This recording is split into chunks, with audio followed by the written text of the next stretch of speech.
आदाब नाज़रीन। उर्दू के तख्लीकी शोरा और कलमकारों ने इस ज़बान को अदबी ख़जाने से मालामाल कर रखा है। उर्दू अदब में हमेशा से ही शायरी का ग़ल्बा रहा है। इस सनफ़ ने रोज़े अव्वल से ही अपने इर्द गिर्द सामाईन और क़ाराइन की भारी तादाद देखी है। अल्लामा इक़बाल, मीर तक़ी मीर, मिर्ज़ा असदुल्ला खां ग़ालिब, दाग़ दहलवी, ये वो शख्सियात हैं जिनके नामों की आवाज़ कानों में पड़ते ही अल्फाज के सुर बजने लगते हैं, उंगलियां थरकने लगती हैं, ज़बानें गुनगुनाने लगती हैं और ज़हनो क़ल्ब एक ऐसी तख्लीकी कायनात की सैर को निकल जाते हैं जहाँ से क़याम करना भी मुश्किल होता है और जहाँ से वापसी भी तकलीफ़देह होती है। ये हमारा फ़र्ज़ है कि हम अपनी तमद्दुनी, सक़ाफ़ती और मज़हबी मिरास की हिफाज़त करें।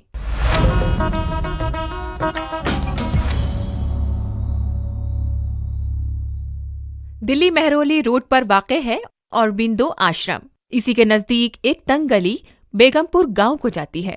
यहाँ की बेगमपुरी मस्जिद को तामीर करवाया था फ़िरोज़ शाह तुगलक के वज़ीर आज़म जुनान खान ने।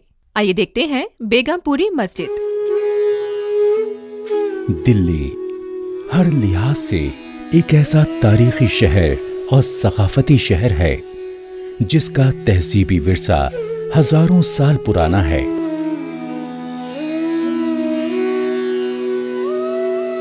जिस तरह किसी भी तहज़ीबी और सक़ाफ़ती शहर के नुमायां और मुमताज़ होने के बेशुमार हवाले होते हैं, उसी तरह दिल्ली की शोहरत के मुतअद्दिद ज़ाविये हैं।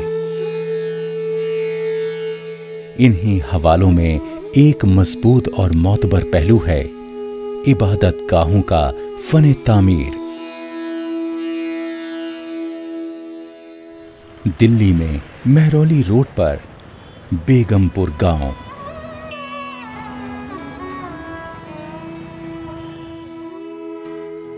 इस गांव के बीच में बेगमपुरी मस्जिद वाक़े है, जो कि उन 7 मस्जिदों में से एक है जिन्हें फ़िरोज़ शाह तुगलक के वज़ीर आज़म ख़ाने जहां जुन्नान खां ने तामीर किया था।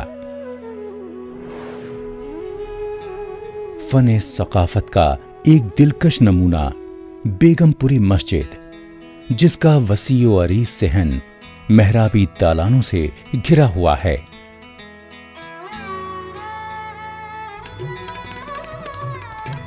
इसके अंदर 3 राहदारी वाला एक इबादत खाना मौजूद है। पत्थरों से बना मस्जिद का ये ढांचा एक ऊंचे चबूतरे पर खड़ा है। गुलाम गर्दिशों में शुमाल, जुनूब और मशरक़ी अतराफ से दरवाजे लगे हैं, जिनके दोनों जानिब खिड़कियां हैं और ये दरवाज़ा आम रास्ते का काम देता है।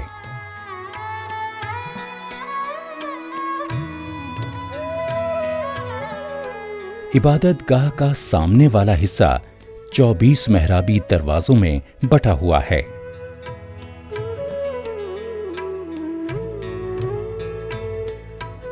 दरमियान वाली सबसे ऊंची और तुगलक तर्ज तामीर के ठोस मखरूत नुमा मीनार इसके दोनों जानिब वाक़े हैं। इबादत खाने के मरकज़ के ऊपर एक बड़ा गुंबद है, जबकि छोटे छोटे निस्बतन पस्त गुंबद मरकजी रास्ते और गुलाम गर्दिशों की छतों पर विराजमान हैं।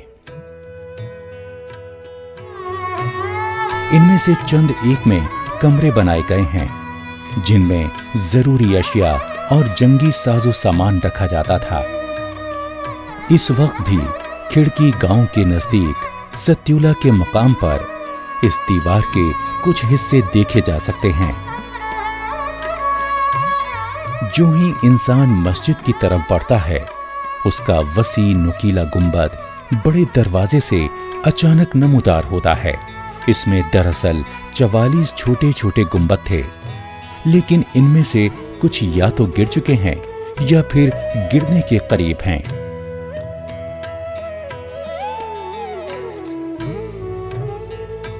जब कोई मस्जिद में जाता है तो 24 मेहराबों वाला कौसी शक्ल का रास्ता उसका इस्तकबाल करता है, जो कि इस मस्जिद का एक दिलचस्प पहलू है। ये मस्जिद वाकई सलातीनी दौर की एक शाहकार है।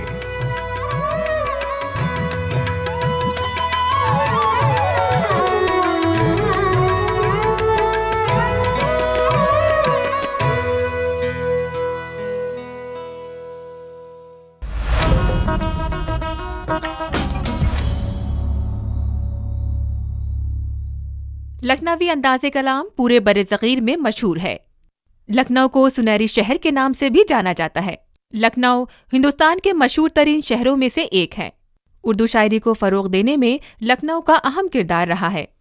नवाबों के इस शहर में सक़ाफ़ती एतबार से सदियों से काफ़ी सरगर्मियाँ देखने को मिली हैं। लखनऊ अपनी दस्तकारी के लिए भी बेहद मकबूल है। इस शहर से मंसूब सक़ाफ़ती ख़ुसूसियात और रसूम आज जिंदा रिवायात का रूप धार चुकी हैं। ऐ शहरे लखनऊ तुझे मेरा सलाम है, तेरा ही नाम दूसरा जन्नत का नाम है। ऐ शहरे लखनऊ एक सुनहरा शहर, हिंदुस्तान के मशहूर तरीन शहरों में से एक। लखनऊ में जो ही आप दाखिल होते हैं तो आप दूर से ही लखनवी तहजीब की एक भीनी भीनी सी महक महसूस कर सकते हैं।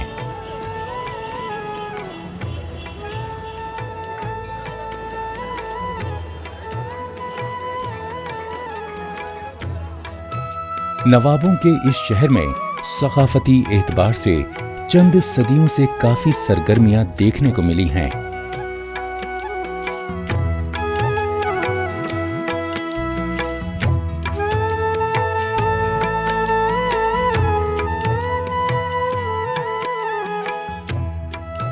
लखनवी अंदाज़े कलाम जो पूरे बर्रे सग़ीर में मशहूर है, वो यहाँ का खासा है। अगर इस शहर से मंसूब कई सक़ाफ़ती ख़ुसूसियात और रसूम आज जिंदा रिवायात का रूप धार चुकी हैं, तो उसका सेहरा अवध के नवाब के सर जाता है।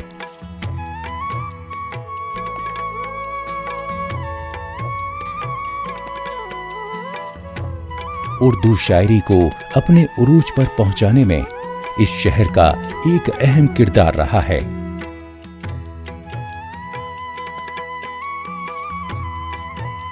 यही वजह है कि लखनऊ को आज सुनहरे शहर के नाम से भी जाना जाता है।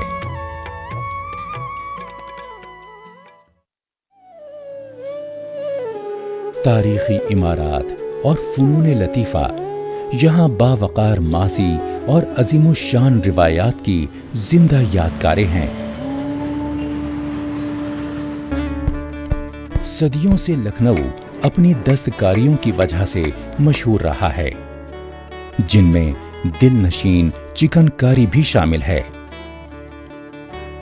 इन दिलकश दस्तकारी अशिया की मांग भारत में ही नहीं बल्कि दूसरे ममालिक में भी रोज बरोज बढ़ रही है। चिकन एक मुनफरिद हुनर है जिसमें नाजुक और हुनरमंद कशीदाकारी का इस्तेमाल होता है। इसमें मुख्तलिफ किस्म के कपड़े का इस्तेमाल होता है। चिकनकारी में 36 किस्म के टांकों का इस्तेमाल खूबसूरत डिजाइन बनाने के लिए होता है। लखनऊ में चिकनकारी चौक इलाके और दलीगंज में खास तौर पर की जाती है।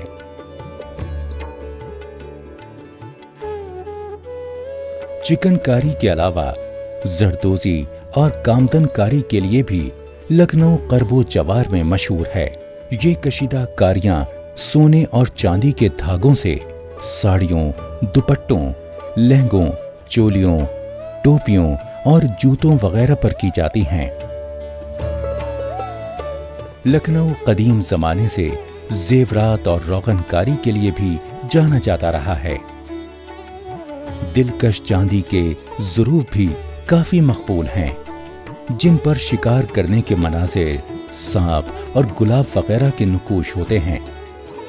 लखनऊ की बिदरी और ज़रबुलंद नखराकारी का इजहार हुक्का फर्शी, जेवरात बॉक्स, सीनी, बर्तन और सिगरेट रखने के डिब्बों में पूरी तरह आया होता है। लखनऊ की खुशवज़ा ज़रूफ साजी एक और शोबा है जो सारिफीन की तवज्जो का मरकज है। लंबी गर्दन वाले पानी के मटके और हुक्का फर्शी खास तौर पर मकबूल हैं।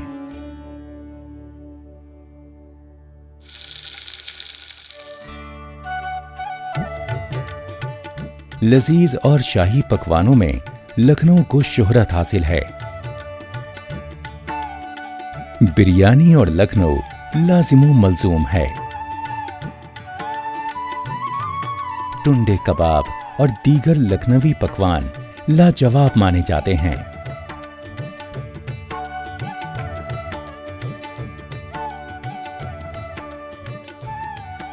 लखनऊ इत्र या मुश्क के लिए भी मशहूर है। 19वीं सदी से लखनऊ ने मुख्तलिफ खुशबुओं से इत्र पैदा करने के कामयाब तजुर्बे किए। मुख्तलिफ किस्म के खुशबूदार पौधों, जड़ी बूटियों, मसालों, संदल के तेल, फूलों और पत्तियों से हासिल की गई लखनवी खुशबुओं में खस, केवड़ा, चमेली, ज़ाफ़रान और अगार शामिल हैं। लखनवी पान, जर्दा और खमीरा सार्फिन की अव्वलीन पसंद है। ये शहर पतंग साजी के लिए भी मशहूर है। पतंगबाजी ने सिर्फ लखनऊ में दर्जे कमाल हासिल किया। नवाबों की सरपरस्ती में इस फन ने काफी तरक्की की और कई अक़साम की पतंगें और धागे वजूद में लाए गए। इन फनून के अलावा लखनऊ में गोटा बाफी, रंगसाजी, नकरई वर्क साजी, लकड़कारी और ताजिया साजी में भी कमाल हासिल किया। लखनऊ हमेशा की तरह आज भी एक बारौनक शहर है और यहाँ की मखसूस रिवायात और मीरास इसकी अजमत को चार चांद लगा रही हैं।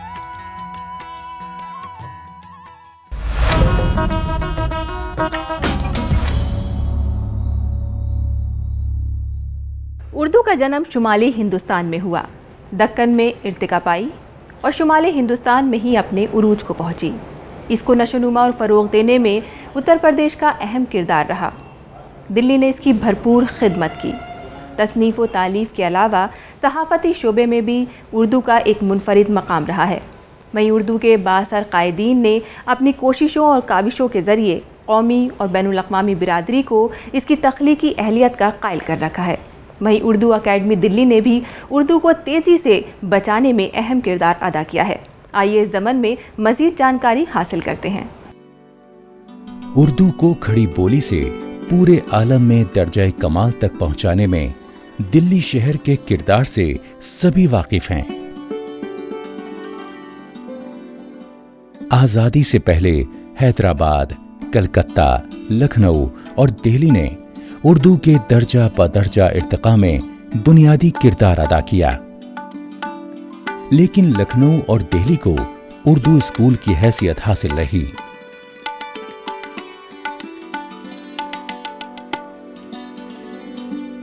दोनों स्कूल वबस्तगाने उर्दू का मर्जा और मरकज थे।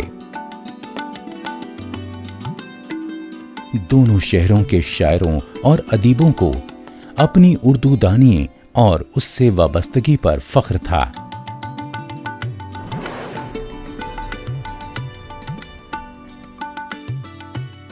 आजादी के बाद उर्दू दोस्त इंतहाई बेबसी के साथ उर्दू की दर्दनाक सूरत हाल देखकर खून के आंसू रोते रहे। चुनांचे मुसलसल कोशिशों के बाद 31 मार्च सन 1981 को दिल्ली में उर्दू अकादमी के क़याम का ऐलान किया गया। इस अकादमी के क़याम से इस सूबे में उर्दू की तरक्की के नए इम्कानात रोशन हुए।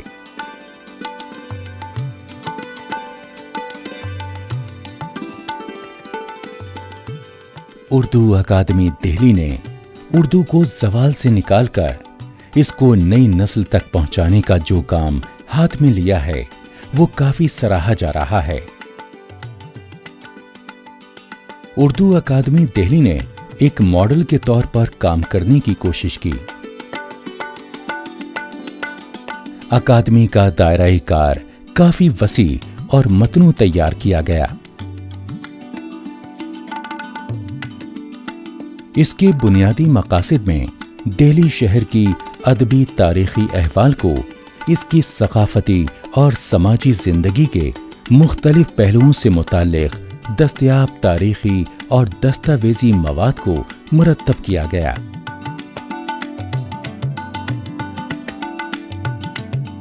दिल्ली की हिस्ट्री से, तारीख से मुतालिक जो किताबें हैं, कल्चर से मुतालिक जो किताबें हैं, यहाँ की ज़बान के मुतालिक जो किताबें हैं वो हम छापें और लोगों तक पहुँचें ताकि हमारी बात पहुँचे, ज़बान का प्रमोशन प्रोपगेशन हो। कौमी दारुल हुकूमत में सरगर्म कार होने की वजह से अकादमी ने अदबी, सकाफती और समाजी जिंदगी से गहरी दिलचस्पी के साथ साथ मुल्कगीर हैसियत से काम करना शुरू किया और अपनी सरगर्मियों में पूरी उर्दू दुनिया को शामिल करने की कोशिश की।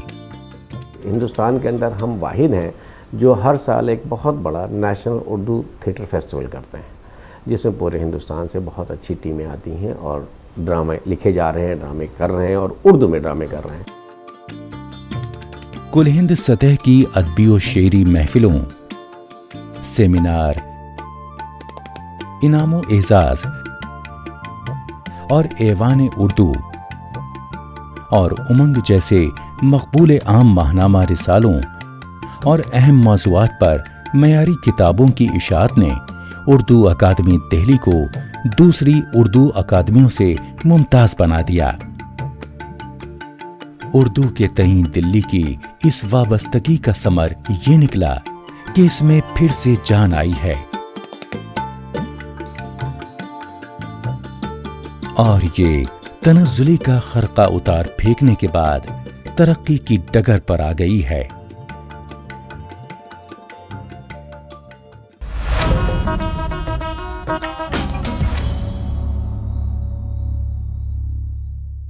कागज, ये लफ्ज़ सुनते ही हमारे जहन में किताबों का अक्स उभर आता है। हमारी तहजीब व तमद्दुन, हमारी तारीख, हमारा अदब, हता कि हमारे मजहबी सहीफ़े अगर आज हमारे सामने ज़िंदा हैं तो ये कागज़ का ही करिश्मा है। हमारे मुल्क में कागज़ बनाने की एक रिवायत है जो सदियों पुरानी है। वहीं मोहम्मद हुसैन कागज़ी रिवायती कागज़ बनाने की हुनरकारी का शायद आखिरी कारीगर है। ये सनत कागज़ी ख़ानदान की कोशिशों और अनथक मेहनत की वजह से आज भी जिंदा है और हमारी मिरास का अहम हिस्सा है। हजारों साल पहले चीन से कागज के इस्तेमाल का आगाज तो हुआ, मगर 8वीं सदी में समरकंद कागज तैयार करने की सनत का शहसवार बन के उभरा, जहां से तुर्कों और अरबों ने इस तहरीरी अशिया को अपनाया और कागज का नाम भी दिया। भारत में बुर्जा पत्रा, टिडा पत्रा के तहरीरी दौर के बाद हाथों से बने कागज पर लिखने की रिवायात अहम तब्दीली माना जाता है। हमारे मुल्क में कागज की सनत तेजी से फैल गई। हुसैन कागजी कागजी खानदान के शायद आखिरी चश्मो चराग हैं, जिनके आबाओ अजदाद भारत में 800 साल कब्ल बस गए। मैं आज मेरी 75 साल की उम्र है, कम से कम 15 साल का काम करने लगा था। जो कागज बनाते ना तो सबने तो छोड़ दिया है कि नहीं। हम ही एक वाहिद मैं हूँ जो बना रहा हूँ, बाकी और कोई नहीं बनाता कागज। सांगनेर में तो सिलसिला जारी रखा हमने। ये हमने तो हमारे पापा से सीखा है और पापा ने उनके पापा से सीखा, तो ऐसे चलता आ रहा है। 6 पीढ़ी हो गए हमारे, मेरे सुधा 6 पीढ़ी हो गई और मेरा बच्चा भी यही करेगा काम। उन्होंने कागज बनाने की रिवायती सनत को बुजुर्गों से सीखा और उसे पेशे की हैसियत से अपनाया और एक नफा बख्श खानदानी तिजारत के तौर पर फरोग दिया। उनकी इस फनकाराना सलाहियत पर उन्हें दादे तहसीन भी हासिल हुई है। हुसैन कागजी के लिए हाथों से बने कागज की ये रिवायत एक पुरकशिश और हसीन दस्तकारी है जो कई पीढ़ियों से उनके यहाँ मुरव्विज है, और ये इस दस्तकारी की सलाहियत से ही माने जाने जाते रहे हैं। मोहम्मद हुसैन कागजी कागज बनाने की सनत का एक कारखाना यहाँ पर चला रहे हैं, जिसमें इनके साथ बहुत सारे लोग कागज बनाने की सरगर्मियों में मसरूफ़ अमल हैं। पानी और खुली जगहों का होना कागज बनाने के इस अमल के लिए लाजमी है, जिसमें मलबूसात इंडस्ट्री से निकले हुए टुकड़ों को नर्म शय यानी गूदा बनाया जाता है, जिसको काट काट कर कूटने के अमल से गुजारा जाता है। कूटना इंतहाई अहम माना जाता है, जहां से कागज के शीट तैयार किए जाते हैं।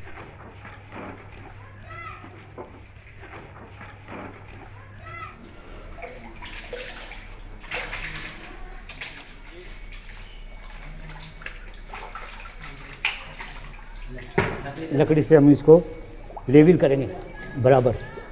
अब ये लेवल हो गया है ना, इसके बाद में फर्मे को जो है वो कागज तैयार करेंगे।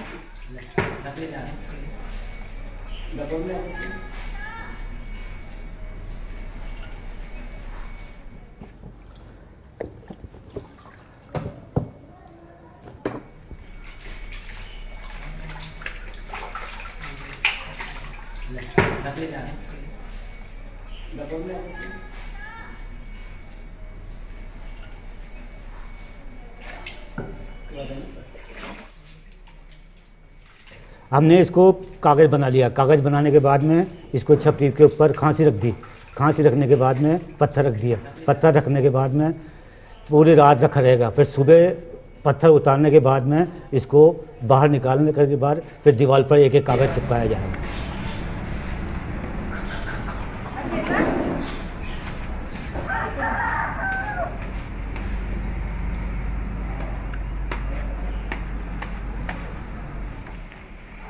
अब कागज को आफताब की तमाज़त में सुखाया जाता है, फिर जाके कैलेंडरिंग का अमल शुरू होता है, जैसे कागज की इस्त्री सी की जाती है।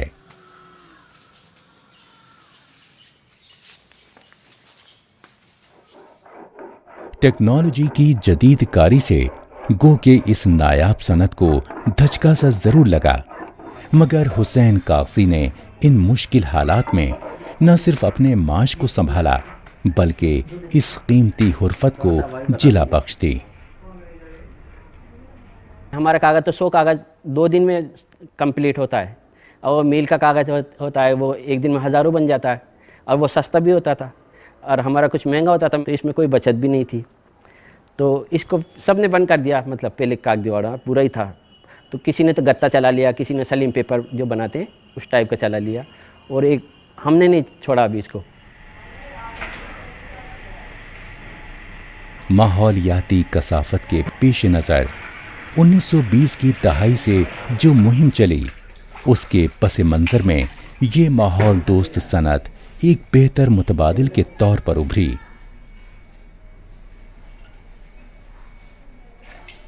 दस साल पहले तो बिल्कुल ही इसमें दम नहीं था, मगर ये जैन समाज है, उन्होंने देखा मतलब कागज़ और हमारे बारे में मालूम किया कि इसमें कोई केमिकल नहीं है, इसकी लाइफ ज़्यादा है, 400 साल पुरानी लाइफ है इसकी, 400 साल तक नहीं गलता है कागज़। तो उन्होंने 10 साल से तो वो हमसे ले रहे हैं जैन समाज वाले। फिर जैन समाज वालों के ज़रिए बाहर विदेश में जैसे ईरान, दुबई वगैरह, वहाँ मालूम किया कि भाई इस काम में इनका कागज़ आ रहा है, तो वो भी कुरान लिखने लग गए टोंक के अंदर। और हुसैन कागजी के हाथों से बने कागज के इन खुशनुमा प्रोडक्ट्स में नई जान पैदा हुई। ये सनत आखिरी सांस लेने के बजाय नई तरक्की की राह पर गामजन हुई। हाथों से बने कागज की नई चीजें मार्केट में आईं और हुसैन कागजी की कागज वाली सनत फिर से जिंदा हुई।